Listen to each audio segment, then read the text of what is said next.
Au fond, Sandra. Après. Monsieur. Oui. Eh oui.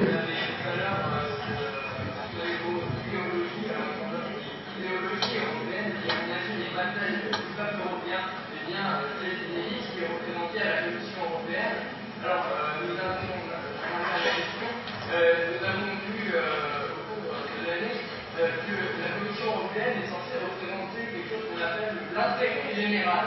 Alors, j'aimerais que vous expliquiez par quelle gymnastique intellectuelle on peut considérer que les commissaires européens représentent l'intérêt général.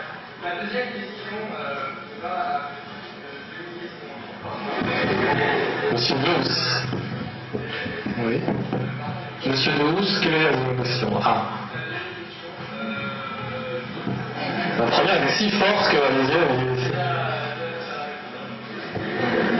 Bon, on va s'y mettre à deux pour la réponse à la première, si tu veux bien. J'ai dit qu'il y avait l'idéologie européenne, un peu rapidement. Cette idéologie serait l'idéologie de l'élite européenne et de technocrates, non, vous n'avez pas employé ce mot, de commissaires européens qui se proclameraient auto-garants d'un intérêt général communautaire, d'un intérêt général européen absolument introuvable. Bon. Qu'est-ce que je peux répondre à ça? Est-ce qu'il y a une idéologie européenne? J'emploie ce mot au son sens le plus général et le plus vague, l'idée que l'Europe portait un modèle de développement dans des termes très abstraits qu'on retrouve notamment dans les traités, notamment dans le dernier traité de Lisbonne, où il y avait eu un accord politique, en tout cas, vous appelez des élites politiques, mais pas simplement de la Commission européenne, politique des gouvernements nationaux, pour fixer ensemble une sorte d'équilibre des objectifs que se donnait l'Union européenne. De ce point de vue-là, il y a bien, au moins sur le plan abstrait, un modèle particulier européen défini par des autorités qui elles-mêmes ont une légitimité démocratique et qui se trouvent dans les traités, et la Commission ne peut agir que sous l'empire du traité. D'autre part, on peut aussi montrer, Renaud l'a fait dans certains ouvrages et avec d'autres, qu'il y a des attentes communes des Européens, assez faciles à identifier, et notamment qui portent en ce moment sur la protection sociale. On peut identifier des attentes communes des Européens, quelque chose comme un modèle porté par les citoyens européens, au moins dans certains États comme le nôtre.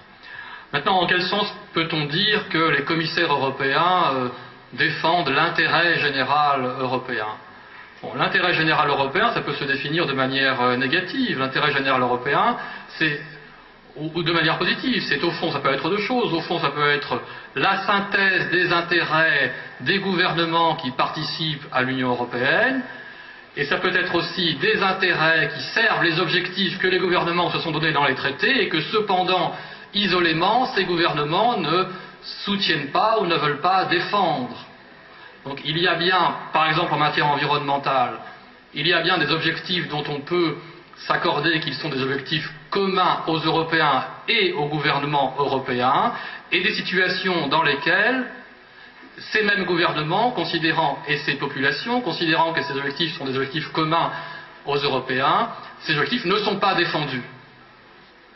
Et dans ce cas, on peut considérer que la Commission européenne, composée de personnalités indépendantes, agissant sous l'empire des objectifs du traité, défend ces objectifs définis comme étant un intérêt général.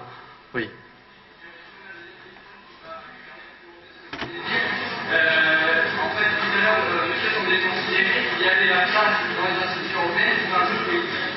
Mais le niveau au moins des obstacles, c'est d'une part que la Commission détient le monopole de l'initiative législative, et un deuxième obstacle, c'est qu'actuellement, les institutions ne sont pas que des institutions, mais qu'elles sont porteuses d'objectifs hautement politiques.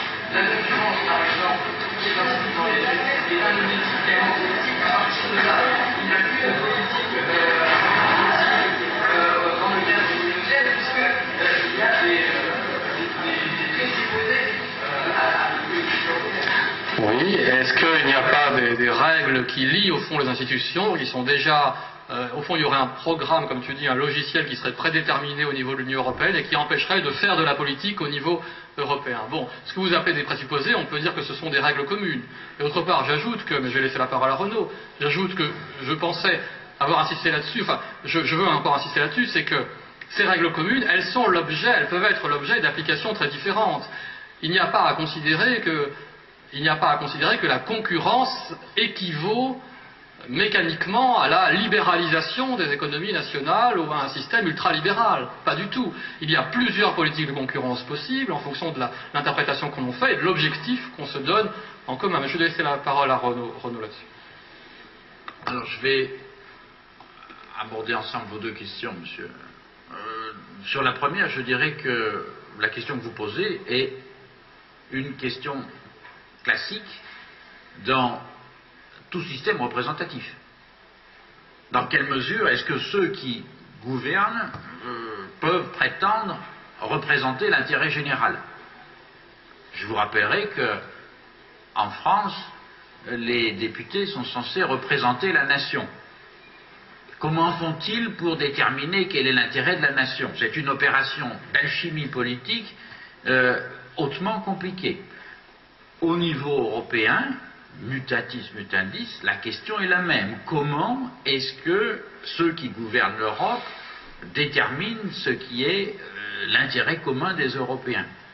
Je dis mutatis mutandis, ce n'est pas une clause de style, parce que tout le monde sait que l'Europe c'est beaucoup plus grand, et tout le monde sait que l'Europe c'est beaucoup plus hétérogène que n'importe lequel de nos États-nations. Donc cette alchimie-là va se faire de façon beaucoup plus compliquée. Et je vous dirais que la réponse, disons, offerte par les traités européens est assez basique. Elle consiste à dire assez modestement, on ne sait pas vraiment ce qu'est l'intérêt général. On sait bien ce qu'il n'est pas. L'intérêt général, ça n'est pas un système dans lequel un État dicterait ses préférences aux autres. Si vous comprenez ce principe de base, vous comprendrez l'architecture du système européen, et notamment le rôle de la Commission européenne, avec les règles qui président à la représentation de chaque État en son sein, et notamment l'idée de ce monopole d'initiative législative. D'où vient-il ce principe-là?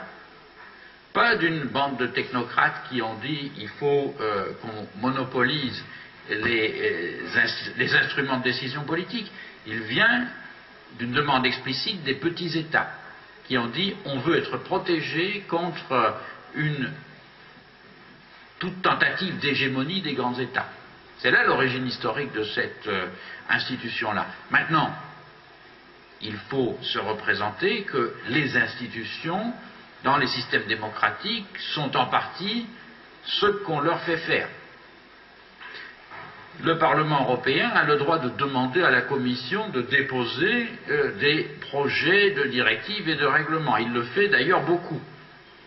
La Commission qui doit être investie par le Parlement, qui peut être censurée par le Parlement, si elle a le sentiment d'une demande très forte du Parlement, ne pourra pas l'ignorer. Le vrai problème, à mon sens, ne vient pas tant de ce que on a canalisé, comme je le disais, le droit d'initiative, il vient de ce que le Parlement n'a pas, jusqu'à présent, utilisé avec suffisamment de vigueur les instruments politiques qui lui sont concédés. Je pense que le système pourra changer, encore une fois, sans changer les institutions, si la représentation non plus nationale mais européenne décide de s'approprier les instruments qu'elle a déjà à sa disposition. Alors on a une évasion là d'effectifs. Est-ce qu'on continue encore? Est-ce que tu veux rester encore 5 minutes? Oui, c'est possible. Il y a peut-être des cours. Pour prendre les dernières